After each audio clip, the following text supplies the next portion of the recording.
რა ვითარებაა ქართულ საბანკო სექტორში და რამდენად მაღალი მოთხოვნაა ბიზნესის მხრიდან სესხებზე. პროკრედიტ ბანკის გენერალური დირექტორი საშა ტერნესი TV-სთან აცხადებს, რომ საბანკო სექტორს ძლიერი პოზიციები უჭირავს და ყველა ბანკი ორიენტირებულია გაზარდოს თავისი საკრედიტო პორტფელი.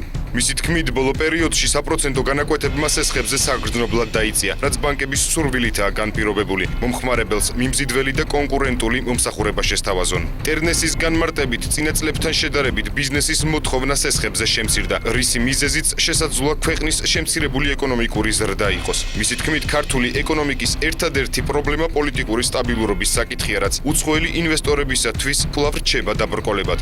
ამასთან პროკრედიტ ბანკის გენერალური დირექტორი დადებითად აფასებს მთავრობის ინიციატივას, რომლის ფარგლებშიც სოფლის მეურნეობის სფეროში მეწარმეებზე სესხები გაიცა. მისი თქმით, მიმდინარე წელს პროკრედიტ ბანკი კიდევ უფრო აქტიურად დაუჭერს მხარს მცირე და საშუალო ბიზნესს. ბოლო თვეებში უპრეცედენტო დაბალი საპროცენტო განაკვეთებია საბანკო სექტორში. შემოდგომიდან სესხებს ლარის კურსში გავცემ და კიდევ უფრო შევუწყობთ ხელს მცირე და საშუალო ბიზნესს გააფართოვონ წარმოება. წლის ბოლო კვარტალში ეკონომიკური ზრდაა ნავარაუდები, რამაც შესაძლოა ბიზნესის მხრიდან სესხებზე მოთხოვნის გაზრდა გამოიწვიოს.